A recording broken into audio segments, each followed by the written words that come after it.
están allí, 1 Timoteo capítulo 3. Mis hermanos, esto es la palabra de Dios. Palabra fiel es esta: si alguno aspira al cargo de obispo, buena obra desea hacer. Un obispo debe ser, pues, irreprochable, marido de una sola mujer, sobrio, prudente y de conducta decorosa, hospitalario, apto para enseñar, no dado a la bebida, no pendenciero, sino amable, no contencioso, no avaricioso, que gobierne bien su casa, teniendo a sus hijos con toda dignidad. Pues si un hombre no sabe cómo gobernar su propia casa, ¿cómo podrá cuidar de la iglesia de Dios? No debe ser un recién convertido, no sea que se envanezca y caiga en la condenación en que cayó el diablo. Debe gozar también de buena reputación entre los de afuera de la iglesia, para que no caiga en descrédito y en lazo del diablo. Oremos juntos. Señor, te pedimos hoy que nos ayudes a predicar tu palabra, que nos permita, Señor, mantener nuestros pensamientos en ella y que nos ayudes a reducir, Señor, cualquier distracción o cualquier cosa, Señor, que desvíe nuestra mente y nuestra capacidad de poder entender lo que tú quieres darnos a entender. Ayúdanos también para que tu palabra no solo nos hable, nos instruya, sino también para que nos edifique, para que tú, Señor, puedas engrandecer el nombre de tu Hijo Jesucristo y nos permitas también, Señor, hoy el ser edificados y enseñados acerca de un tema tan crucial y tan necesario para la iglesia. Pero sobre todo te pedimos que nos ayudes a ver a Cristo, el autor y consumador de nuestra fe, quien por el gozo puesto delante de él menospreció el oprobio, para que al contemplarlo podamos ser nosotros animados, edificados y exhortados, pero sobre todo conformados a su imagen para la gloria y la honra de tu nombre. Te pedimos esto en el nombre de nuestro Señor Jesucristo. Amén y amén. Probablemente ustedes puedan identificar la historia o el personaje que les describiré a continuación. En una etapa temprana de su vida fue tentado a abandonar su pureza moral, pero se mantuvo resuelto a no caer en tentación y huyó de ella. Es acusado falsamente, sin embargo, mantiene el silencio y la prudencia, sabiendo que pronto el Dios justo se encargaría de poner en orden las cosas. Cuando llegó el momento, supo cómo usar sus palabras y sus habilidades con el fin de beneficiar a otros y oportunamente salvar a una gran multitud. Luego, cuando por fin es reivindicado, logra llegar a una posición de poder, logra también mantenerse ecuánime y es capaz de refrenar el deseo de venganza contra aquellos que le hicieron mal y por el contrario, obra en su favor. No es muy difícil, si es alguien usted medianamente familiarizado con las Escrituras, saber que me estoy refiriendo a José, uno de los hijos de Jacob, y que pasó en Egipto los días de su destierro y también su posterior ascensión, siendo un gran líder y prominente salvador de la nación de Israel.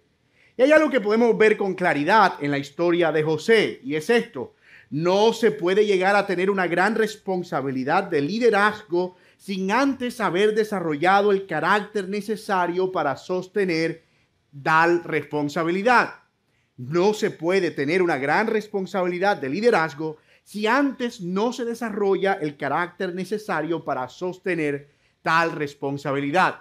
Todos nos asombramos de que José haya pasado de la nada a ser el gran gobernador de Egipto, pero muchas veces ignoramos cómo Dios usó cada situación y circunstancia de su vida para formar su carácter y pasar de ser un joven que había sido vendido por sus hermanos a ser el gran administrador del gran imperio egipcio en la época.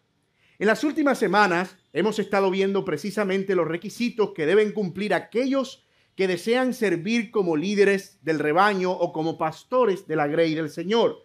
Parte de lo que Pablo busca poner en orden en las iglesias de Éfeso, como ya lo hemos mencionado en sermones anteriores, las cuales estaban desviando peligrosamente hacia el abandono de la doctrina, era que los líderes que estuvieran al frente de la iglesia fueran no solo carismáticos, es decir, no solo líderes que la gente deseara seguir, sino que tuvieran un carácter probado, es decir, que fueran líderes que la gente deseara imitar, que son dos cosas muy diferentes. El carisma atrae a las personas, pero el carácter hace que las personas te imiten. El carácter les da la materia prima para que esas personas puedan replicar la conducta o las acciones que el líder está desarrollando. Hemos dicho además que el carácter no es algo aéreo o superfluo o algo que cada quien opina acerca de sí mismo. No es una opinión personal, no es una cosa subjetiva o alguna percepción particular, sino que el carácter está marcado, hablando de los pastores, por una serie de virtudes que van desde la pureza moral, lo vimos en el último sermón de esta serie, es decir, ser marido de una sola mujer, hasta las capacidades para el oficio, ser apto para enseñar, tener la capacidad de comunicarse, que es algo que vamos a ir desarrollando en las semanas que vienen. Y todo esto como una expresión de madurez y de alguien plenamente aprobado para la tarea. Hoy, en esta tarde, nos vamos a concentrar en los requisitos relacionados con el individuo mismo. En el sermón pasado vimos los requisitos del pastor en cuanto a sus relaciones con el sexo opuesto, en este caso con su esposa a nivel del matrimonio. Pero hoy vamos a ver esas virtudes o rasgos del carácter que están asociadas con la persona, que son intrínsecas del ser, internas, que son propias de cada persona y que son independientes de las relaciones que ellos establecen, a lo que comúnmente llamamos carácter. Veremos que los que aspiran al ministerio e incluso los que ya están ahí deben ser sobrios, deben ser prudentes y deben ser modestos. Son esos tres elementos los que vamos a estar estudiando en este sermón. Y este es el argumento que quiero proponerles. Los que desean liderar la grey del Señor deben primero ser capaces de tener dominio propio sobre sus pensamientos, sobre sus palabras y sobre sus disciplinas. Los que desean liderar la grey del Señor deben ser primero capaces de tener dominio sobre sus pensamientos, sobre sus palabras y sobre sus disciplinas o sobre sus prácticas. Y vamos a verlo a la luz de los siguientes puntos. En primer lugar, vamos a ver esta característica de ser sobrio, que no es otra cosa que ser equilibrado en los pensamientos. Luego veremos la característica de ser prudente, que significa ser equilibrado en las palabras. Y finalmente veremos la virtud de ser decoroso, que significa ser ordenado en sus disciplinas. La sobriedad, la prudencia y el decoro. La sobriedad, los pensamientos internos, la prudencia, las palabras, es decir, lo que sale de los pensamientos, lo que se hace visible, y el decoro, que es lo que se comunica acerca del carácter disciplinado de esa persona. Vamos entonces a ver nuestro primer punto. La característica de ser sobrio, como bien lo menciona Pablo, equilibrado en sus pensamientos. Esto es lo que dice el texto. Un obispo debe ser pues irreprochable, marido de una sola mujer, sobrio.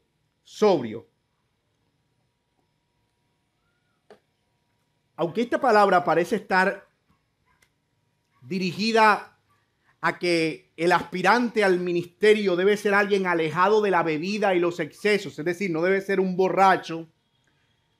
Más adelante veremos que hay un requisito específico que se refiere al control de los hábitos. No debe ser dado al vino. Por lo tanto, puede ser que Pablo haya usado la palabra sobrio más para dirigirse en esta ocasión a una disposición interna, del carácter interno, y no tanto a que tiene que ser alguien no dado a la bebida, porque el no dado a la bebida lo aborda en otro requisito. Así que parece ser, y esto es lo más probable, que Pablo se está refiriendo aquí más, como mencioné, a una actitud interna, a una forma de ser que es equilibrada, que no es alguien que vive yendo de un lado para el otro como si estuviera borracho, como que un día te dice una cosa y otro día te dice otra, como la chimoltrufia, como que a veces digo que sí y a veces digo que no, o como dice mi amada esposa, chapalante, chapatrá. ¿Verdad? Como que un día está de una manera y otro día de otra.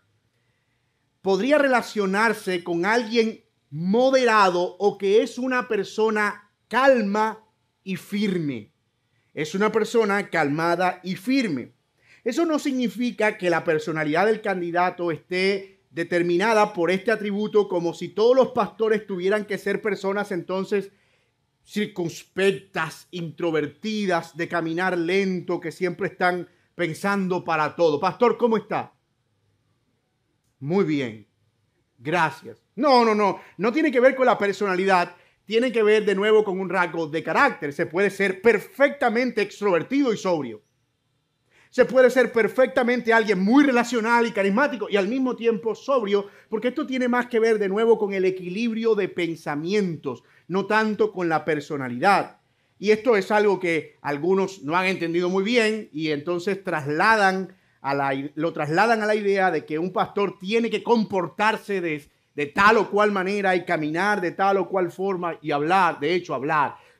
Yo conocí muchachos que eran míos cuando empezamos a crecer. Estábamos miembros de la misma iglesia, o sea, muchachos, o sea, nos hablábamos normal. Y cuando se hicieron pastores, cambiaron la manera, siervo. Y era como con una, ya no decían hermano, sino siervo, con ese H, siervo. Porque sonaba como más solemne y cambiaban hasta su forma de hablar y se encogían de hombros. Y era como raro, porque uno los conoció siendo relajados, ¿verdad? Pero era como que, no, yo tengo que ser sobrio, serio.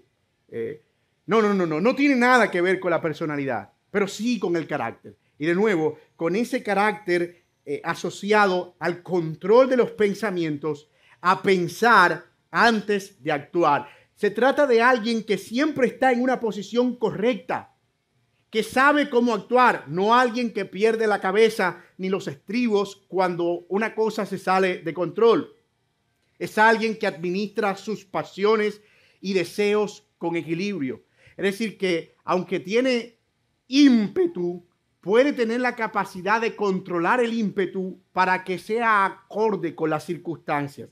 Alguien que no es llevado por las emociones, alguien al que decimos nosotros aquí en la costa, alguien a quien no se le suben los tragos a la cabeza.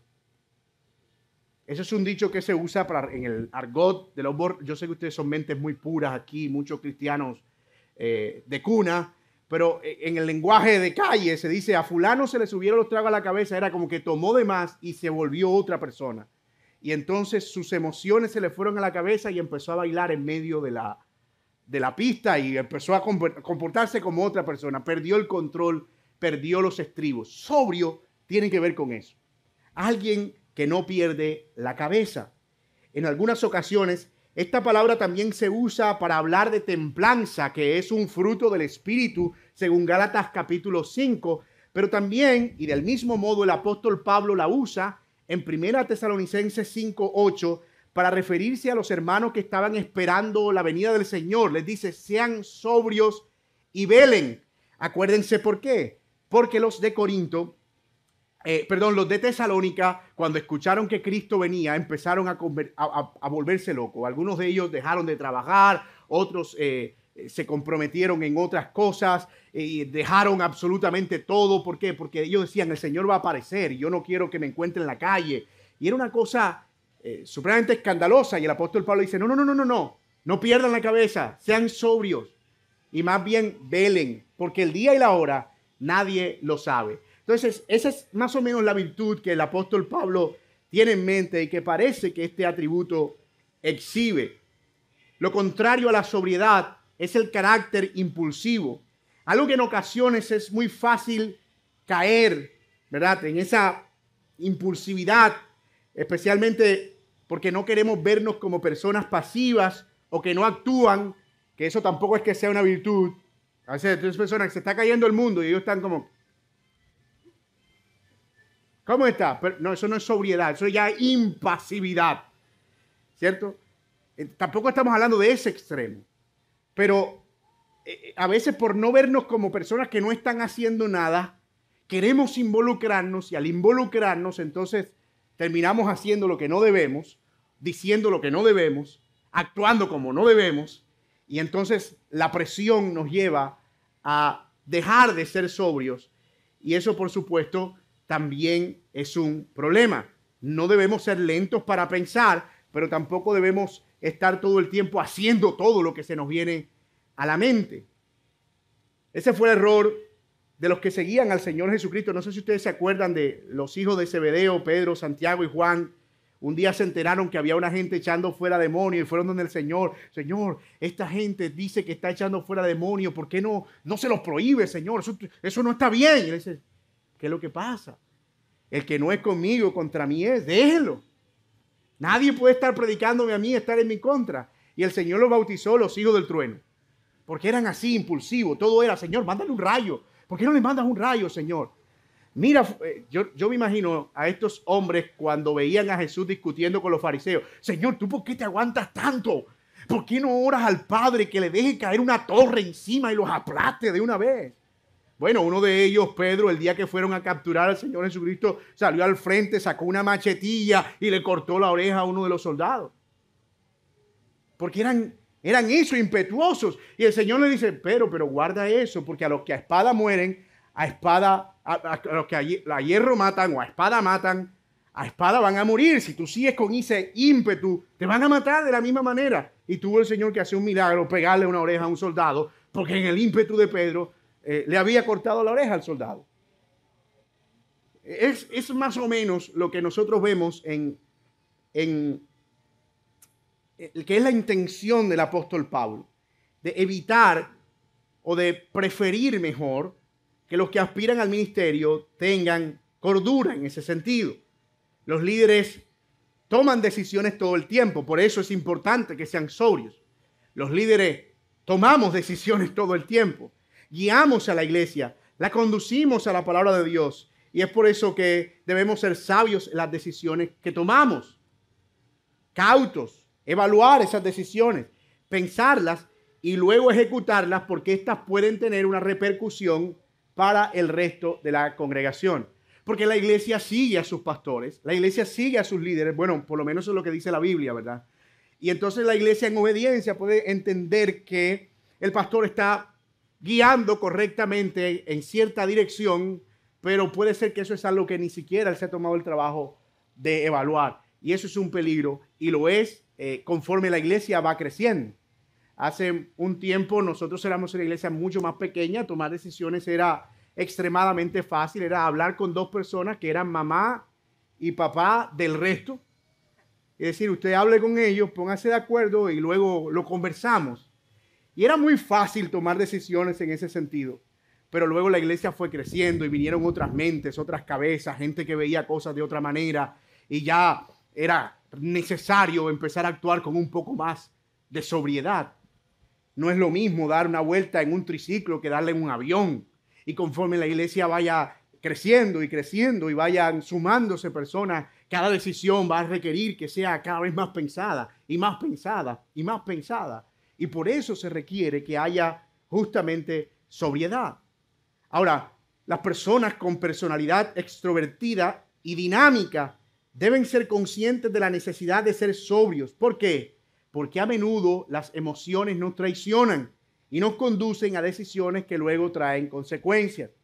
A veces creemos simplemente que debemos dar rienda suelta, y allí yo me estoy incluyendo muy honestamente en realidad, a dar rienda suelta a nuestra personalidad. Porque es que así somos y así tomamos decisiones y así funciona. Pero resulta que debemos ser cada vez más conscientes de que esas decisiones van a traer consecuencias, especialmente si son en el contexto de dirigir una iglesia. Porque si tú vas a tomar decisiones acerca de qué color vas a pintar la pared de tu casa y te equivocaste, pues no hay problema, pues cambiar la pintura y listo. Al final es tu plata y es tu pintura y tú eres quien paga. Pero ya cuando se trata de decisiones que están afectando a otros, a familias, etcétera, esas decisiones deben ser tomadas con cordura. Y nosotros no queremos tener a alguien que está dirigiendo la iglesia que es una escopeta que dispara perdigones. O sea, un día disparó, pero uno no sabe a dónde fue esa bala. No sabe uno ni a quién le pega, ¿verdad? Entonces, yo no sé usted si alguna vez tuvo esos primos malos, que primo malo de aquí en la costa era que pegaban con una onda a 100 metros. Yo tuve esos primos. Y a veces ellos de maldad, así, con la onda, ¿sabe qué es una onda? Una cauchera, resortera, dirían en el lenguaje de traducción latina. Una resortera. Eso era de esos primos que veían a uno relajado y aparecían sin nada, solamente te amenazaban, te hacían así. La sola idea de que yo supiera que era un primo loco me aterrorizaba, porque yo decía, él es capaz de soltar lo que tiene ahí y sacarme un ojo. Así no tuviera nada. Su reputación le precedía. Eso es lo que sucede cuando el líder no es sobrio, que es un primo malo con una resortera. Tú no sabes en qué momento la suelta. ¿Cierto? Entonces, por eso los líderes deben ser sobrios, capaces de pensar y de meditar bien cuáles son las decisiones que se van a tomar. Los miembros de la iglesia también deben aprender esto. A veces esperan que los pastores actuemos con lo que ellos están viendo y con la misma velocidad y con la misma rapidez con la que ellos lo harían. Pero muchas veces no se dan cuenta que los pastores no solo están actuando por una persona, están actuando viendo el panorama completo, lo que pueda pasar en el futuro, qué consecuencias esto va a traer, cómo puede esto afectar a alguien que ya estuvo en una posición similar. ¿Cómo puede esto poder ser de tropiezo para alguien? Entonces hay que tenerlo claro, porque a veces venimos como Pedro, como Santiago y como Jacobo. Pastor, pero usted ¿por qué no hace? Yo lo veo que usted está como demasiado tranquilo. ¿Por qué mejor no pone a esa persona? No lo echa de la iglesia. Usted también está... Y es porque efectivamente a veces nosotros estamos viendo solo desde una endijita. Y hay que entender que no siempre uno tiene que estar actuando impulsivamente. Que hay cosas que van a requerir que uno se siente, piense y trate de buscar cuál es el mejor camino, el que menos consecuencias trágicas puede traer para la congregación.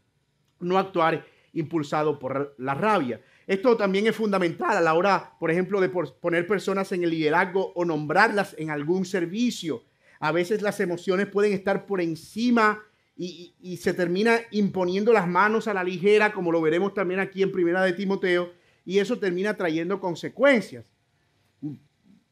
Uno se enamora de la gente, ¿verdad? Llega fulano, oye, este muchacho se ve con talento y pareciera, y hay una necesidad aquí, y estoy hablando no desde algo que me contaron, ¿verdad? Entonces, mira, aquí hay una necesidad, vamos a ponerlo, y resulta que cuando pones a alguien, ¿cómo lo dispones? Te dice, oye, debí pensar mejor, debimos tomar un poco más de tiempo, debimos esperar un poquito, debimos evaluar, debimos respirar profundo y seguir como veníamos y ver cómo esta persona se desarrollaba mientras no tenía ese liderazgo, mientras no estaba haciendo esto, para observar cómo es cuando no hace nada. Y entonces también se necesita la sobriedad para eso, para no poner las manos a la ligera. Y otra vez vamos a hablar más profundamente sobre eso porque es una de las advertencias que Pablo le da a Timoteo. No te apresures a poner personas en el servicio rápidamente, sino evalúalos, dales tiempo, espera, no participes en pecado ajeno. Porque si esas personas luego terminan haciéndose daño a ellos y haciendo daño a la congregación, le dice Pablo, tú eres responsable por esos pecados. Es importante mencionar que este es un rasgo de carácter también que se va desarrollando con el tiempo, que está muy asociado con la madurez. Nadie nace siendo sobrio, nadie. Nadie nace, no, es que cuando yo nací yo era experto en decisiones. Siempre he sido una persona calmada y fría para tomar decisiones. No, nadie puede decir eso. ¿Por qué? Porque nuestra naturaleza pecaminosa nos conduce siempre a estar moviéndonos y haciendo y que lo que pensamos o hacemos se vea. Aunque algunas personas pueden ser más propensas a desarrollar esta virtud porque está a veces asociada a su propia personalidad y puede que se le dé más fácil eso de la sobriedad, es algo que siempre debemos estar abiertos a verlo como un área en la que debemos crecer. Nadie viene equipado con sobriedad de sobra. Todos necesitamos cultivarla en una u otra manera. Así que esta sobriedad, ser prudente, equilibrado, el ser de pensamientos lentos, el de pensar antes de actuar es algo que debemos considerar como un rasgo distintivo del carácter. Pero vamos a ver que no solo el líder, dice Pablo, debe ser alguien sobrio, también se nos dice que debe ser ¿qué? Prudente. ¿Debe ser qué? Equilibrado en sus palabras, sobrio, equilibrado en sus pensamientos, no un disparo al aire, no una bala perdida, y equilibrado en sus palabras Prudente no tiene que ser alguien con su lengua conectada con su cerebro, básicamente.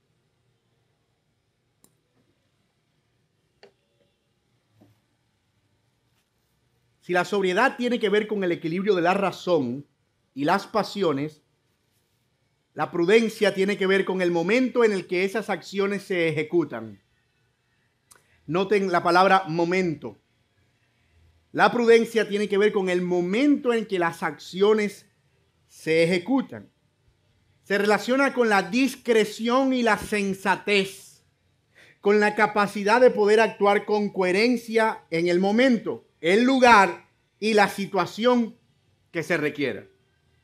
En 1 Corintios 4:10, Pablo puso la prudencia en contraste con la insensatez. La prudencia es lo contrario de la insensatez, de modo que pudiéramos decir que la prudencia en términos generales es también actuar sensatamente, sabiamente, no actuar alocadamente.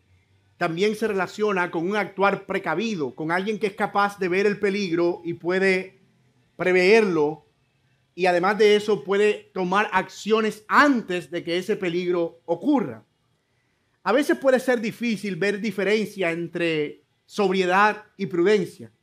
No se ve a veces muy claro porque parecen virtudes ambas iguales, pero ayuda a pensar que la sobriedad es una conducta interna, pero la prudencia tiene que ver con algo externo, con el momento, el tiempo en el que hago las cosas, me encanta esta palabra, los gringos la usan, pero yo no sé si exista una palabra en español que capture la idea, como tener timing, como hacer las cosas en el momento que tiene que hacerse, ¿verdad? Entonces, eso creo que puede ayudar a diferenciar. Por un lado, la sobriedad es interna, es lo que pienso antes, es esa evaluación, esa quietud, esa capacidad de mantenerme reflexivo, pero la prudencia es cómo escojo lo que voy a hacer en el momento correcto, en la situación correcta, con las palabras correctas. Un líder prudente es alguien que cuida su palabra porque es consciente del efecto que tienen. Un líder prudente es alguien que cuida sus palabras porque es consciente del efecto que esas palabras pueden tener. No es apropiado, por ejemplo, que un líder haga un culto el día de las elecciones para hablar en un sermón de algo que favorece a un candidato. Eso es absolutamente imprudente, porque seguramente en la congregación tú tienes personas que van a otro candidato o deciden no votar, y al final terminas asumiendo una posición que la gente obviamente va a creer que es absoluta y va a seguir porque es que el pastor lo está diciendo. Y uno puede decir, este hombre no está actuando prudentemente. A veces algún comentario o alguna situación, uno tiene que ser consciente que tienen una repercusión en las personas que oyen. Entonces, eso pone una carga de responsabilidad. Mis palabras van a ser oídas, pero muy seguramente mis palabras, y no solo mis palabras, sino mis acciones van a ser imitadas. Entonces, la prudencia es ser consciente del peso de esa responsabilidad y administrarlo correctamente. Un líder prudente es alguien que no toma decisiones irresponsables con respecto al futuro, como si fuera un acto de fe, sino que es precavido. Vamos a meternos a esa casa. Vamos a comprarla, sobrepasa el presupuesto, pero el Señor proveerá.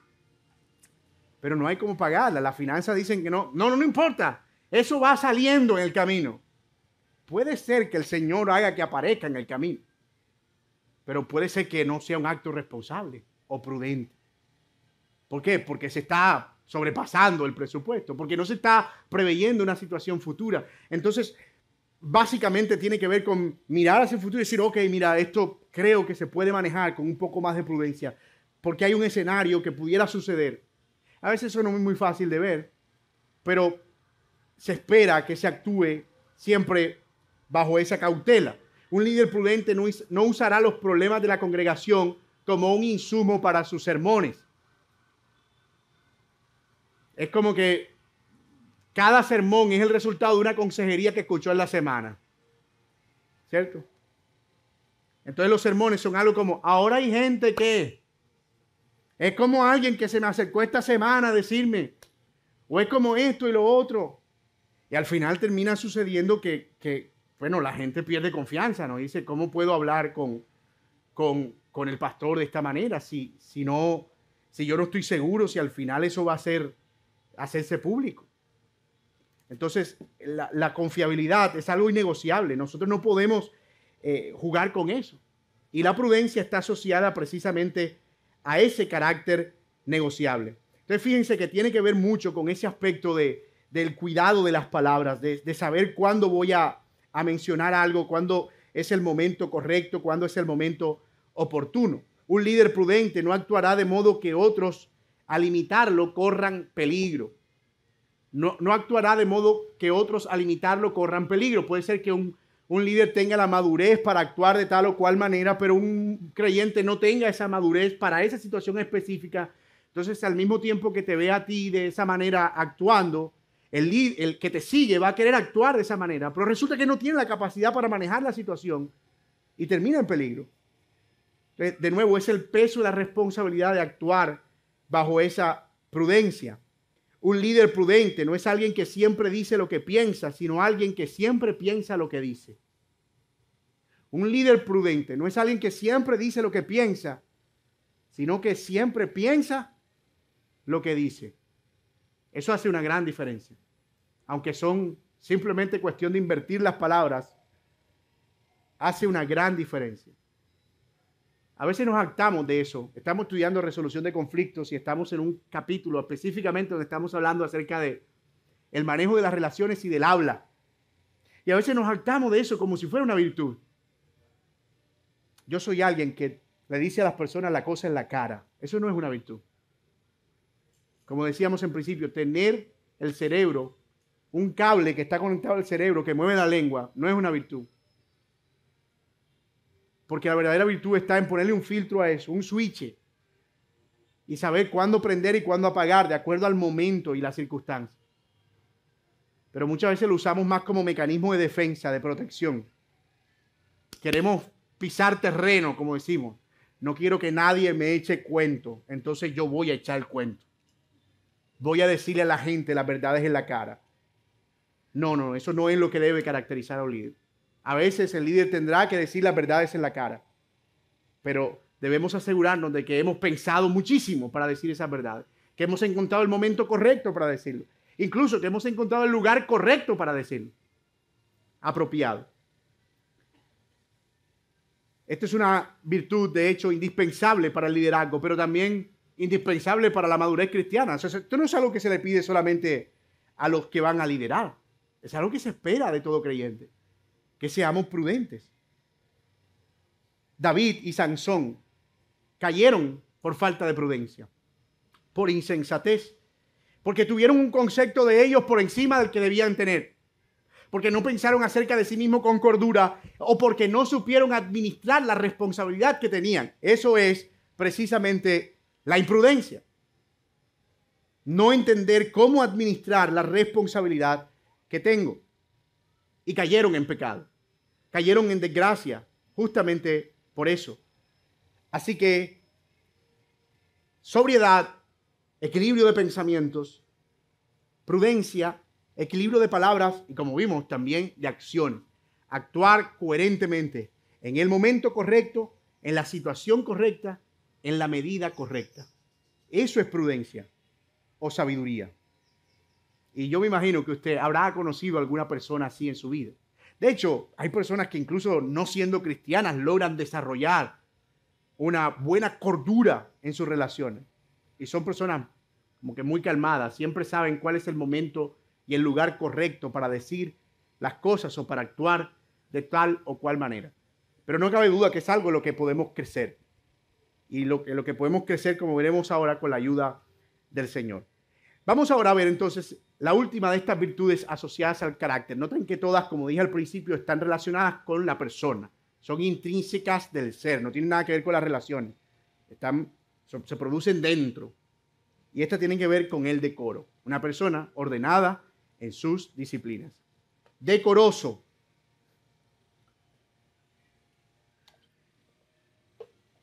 no es una palabra que usamos mucho en nuestro español actual. Eso uno no va por ahí por la vida. Oh, mira, qué decoroso te ves hoy, ¿cierto?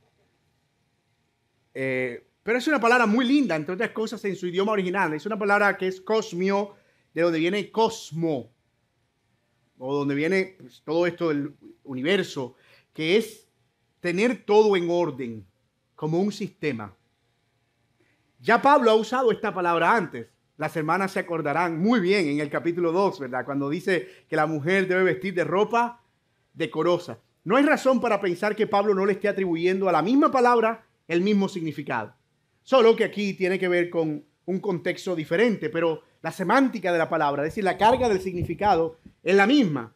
Pablo está transmitiendo la idea de la virtud que es coherente y que es contrario al desorden y al caos. Es decir, ser decoroso es eso, ser una persona ordenada, no es una persona, digamos, propensa al desorden o al caos, a lo que, digamos, a tener las cosas patas arriba. Decoroso es una virtud relacionada con un comportamiento digno, serio, tanto en la apariencia externa como en la interna. Sí, aunque tiene que ver con una conducta en el líder o en la persona a la que se le demanda que sea decoroso, también tiene que ver con algo que se nota. Decoroso es eso, actuar coherentemente. No sé si ustedes se acuerdan, en 1 Timoteo 2 decíamos que las mujeres de Efesios no estaban actuando decorosamente porque se vestían con una pompa, como si fueran a ir para un reinado, cuando en realidad estaban en un culto.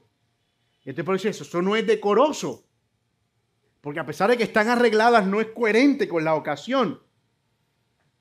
Ustedes no pudieran esperar que quien se pare aquí enfrente un día se pare en una bermuda, con una chancla y un esqueleto, ¿cierto? Por muy que estemos en la costa, hay una dignidad que preside al que está liderando, y esa dignidad es distintiva. Así como cuando usted va al trabajo y no va al trabajo de la misma, como vestido libremente, sino que usted tiene su ropita, ¿verdad? Y dice, bien vestidito, bien puestecito. Dice, esta persona es una persona que viste con decoro. Y ojo, decoro no tiene nada que ver tampoco con formalidad. Tampoco usted puede esperar que yo me aparezca aquí en un traje con hombreras y corbata a estos casi 40 grados de sensación térmica que tenemos. Porque no va a ser muy decoroso. Porque voy a estar sudando a chorro y cuando levante la mano se me va a ver el mapa de África aquí. Eso no es decoroso. No, pero lo importante es tener la túnica puesta. No. Decoroso es simplemente vestir de manera coherente. De manera coherente. Una persona decoroso o decorosa es alguien que comunica orden en su forma de caminar, de andar, de vestir, pero también en el uso de su tiempo, de sus horarios, de sus recursos. En otras palabras, es alguien disciplinado. En nuestro contexto, por ejemplo, nos hemos acostumbrado a la impuntualidad. Y digo nos, bien honestamente. A veces llegamos con esa tranquilidad. Estamos en Colombia, 15 minutos tarde. Buenas, Colombia. Buenas. La persona estaba ahí hacía 20 porque llegó 5 antes. Es un irrespeto al tiempo de la otra persona. Y a veces, cuando a alguien se le reprocha eso, la respuesta es como que no, lo que pasa es como todo el mundo lo hace, o sea, 15 minutos tarde. Y uno cae en eso y ni siquiera se da cuenta. El famoso ya voy saliendo. ¿Sabe cuál es ese, verdad? 5 minutos antes. Ya voy saliendo, eso es del baño. Significa que vas a llegar media hora tarde. Y siempre hay una disculpa, ¿no? No significa que uno no llegue tarde, pero sé que voy a llegar tarde. Mira, voy a estar con 15 minutos de retraso, se me pasó esto, me presentó esto, y digamos, con tiempo aviso, no te vayas ahí antes, vamos a mover la hora un poquito. Eso es diferente. Pero no podemos ser alguien que comunica todo el tiempo que no es alguien que está respetando eso. No podemos normalizarnos, porque la verdad es que es una falla de carácter que comunica una vida desordenada. Comunica una vida desordenada. Tampoco sugerimos que el decoro es ser una persona cuadriculada, que es tener una vida completamente cronometrada, de modo que no demos ningún espacio para la espontaneidad. Como decir, mira, hola, bueno, sí, en punto. Ok, comienza nuestra conversación en este momento. Y ya cuando la conversación es lo mejor. ¿Ha terminado nuestra conversación? Ya, nos vemos la otra semana. Sí, ¿por qué? No, porque tengo que moverme 13 minutos a la casa y 4 que duro guardando el carro y otros 3 y tengo otra. O sea, tampoco está como que comuniquemos que somos los non plus ultra del manejo del tiempo. Como que, mira, ahí viene fulano, el cara de reloj, míralo. Pero podemos hacer las dos cosas. Comunicar por un lado la espontaneidad de saber que nos estamos relacionando, pero al mismo tiempo también cuidar ese aspecto de la disciplina y lo que comunicamos de nosotros, de nuestro decoro. Eso es una virtud importante para un líder, porque es algo que si se modela bien trae beneficio a los que lidera, pero si se modela mal puede ser tremendamente perjudicial porque comunica que no es un líder confiable. Y ahí es donde se pone en juego realmente la credibilidad. Algo que he visto en mis propios años de ministerio es que cuando más me ocupe en mis disciplinas, mayor credibilidad comunico. Pero entre más las descuido, he podido ver cómo también las personas lo perciben y tengo que hacer un mayor esfuerzo para comunicarme creíble y confiable. Y es entendible. El líder no es confiable por defecto. O sea, no es porque tú tengas el título de pastor que te haces confiable. Eso es algo que tú cultivas. Y eso se cultiva a través de esas disciplinas. La confiabilidad de un líder es algo que nunca se debería poner en riesgo. Nunca. Y yo debo confesar que para mí ha sido una gran bendición predicar este pasaje. Porque eso es la Biblia. Yo no puedo pasar por estos textos y decir, mira, es que solamente voy a hablar de aquellos en los que yo soy, en los que yo paso la nota.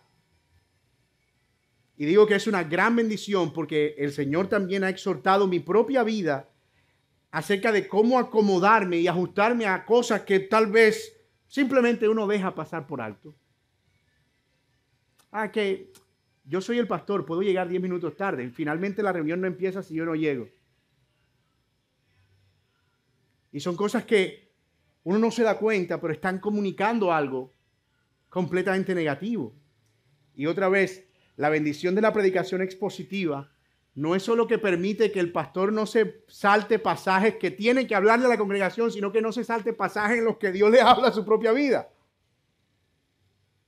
Y qué bueno es poder exponernos al espejo de la palabra y decir, Señor, tengo tremenda espinilla aquí de falta de decoro y de falta de prudencia de este lado y de un carbunclo aquí, Señor, de falta de sobriedad. Pero eso es la palabra, es un espejo en el que nos contemplamos y es un espejo en el que vemos nuestras propias faltas, en el que vemos nuestros propios pecados. Y yo no me he parado aquí en la posición de ser alguien que tiene autoridad moral en estas cosas, sino en alguien que tiene exactamente la misma necesidad y dependencia de Dios que cada uno de ustedes. Y no estoy aquí en la posición de aplastarlos con estas palabras para decirles, tienen que ser prudentes, tienen que ser sabios, tienen que ser decorosos, tienen que ser... Me he parado aquí con toda la debilidad de alguien que como ustedes necesita exactamente la misma dosis de gracia para poder crecer y vivir a la luz de estas verdades. Y no solo porque soy pastor, sino porque quiero parecerme al Señor, porque quiero ser semejante a Cristo.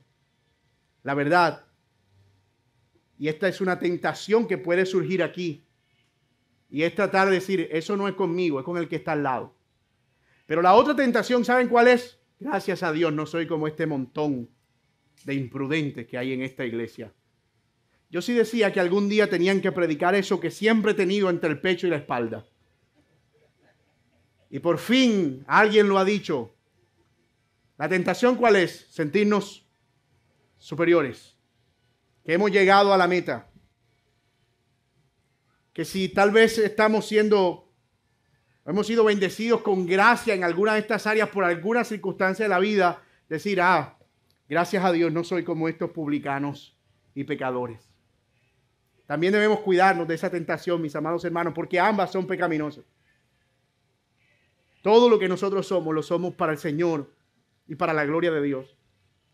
Y cualquier virtud que cultivemos en nuestra vida, podemos estar convencidos que proviene de la obra de gracia del Señor en nosotros, por lo cual no tenemos ningún motivo para gloriarnos, porque toda la gloria es del Señor.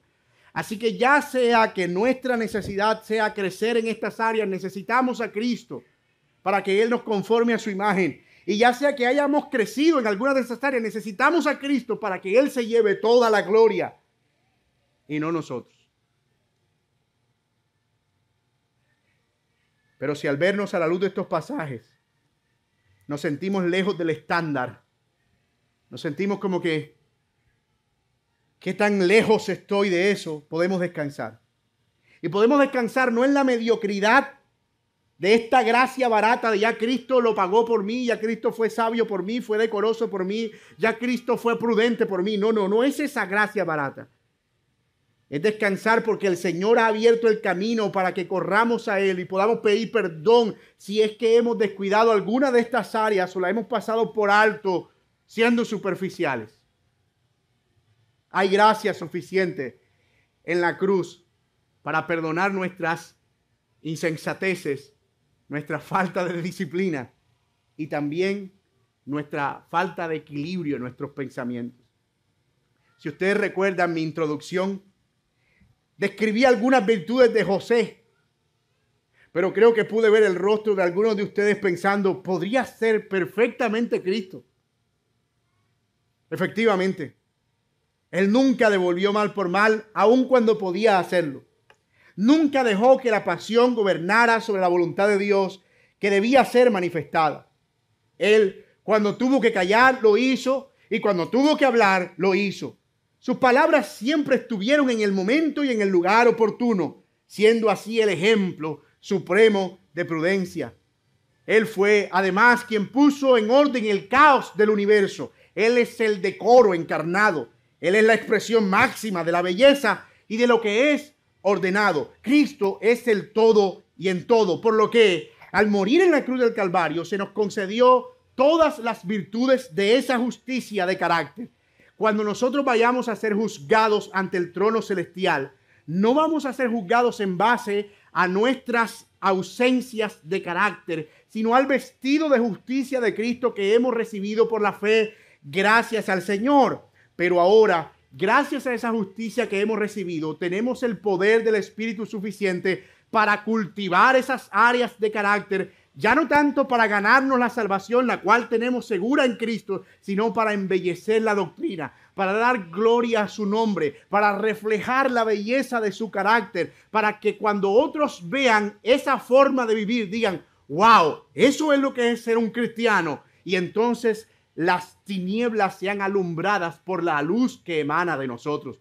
Ya no vivimos porque esto es el premio o el pago del premio que reclamaremos al final en la vida eterna, sino el premio que recibimos y en lo que podemos crecer por lo que ya Cristo conquistó. Esa es la esencia del Evangelio, entre otras cosas. No es que nos pone un estándar para que nosotros nos esforcemos y lleguemos, sino que nos viste del estándar para que ahora vestidos o revestidos con esa justicia podamos vivir para la gloria de Dios en cada área de nuestra vida. Mis hermanos, no estamos perdidos. Hay esperanza en Cristo Jesús. Gracias a Dios. Gracias a Dios tenemos esperanza. Gracias a Dios. Noten que no terminé hablando de los que aspiran al ministerio solamente, porque este es un texto que tiene que ver con todos nosotros. Este es un texto que habla acerca de una virtud que debemos exhibir nosotros porque es reflejo de la madurez cristiana. Porque como hemos insistido desde el principio, y lo seguiremos haciendo, estas cosas son demandadas, pero no solo demandadas, son lo que Pablo llama en Gálatas capítulo 5 el fruto del Espíritu. Y podemos estar seguros que si el Espíritu Santo está morando en nosotros, Él, por la obra de gracia y también con la ayuda de la palabra de Dios, va a producir esos frutos en abundancia. Podemos descansar, hermanos míos. Estamos en las manos del Señor y estamos a expensas de la obra de su Espíritu. A Él sea la gloria por los siglos de los siglos. Oremos.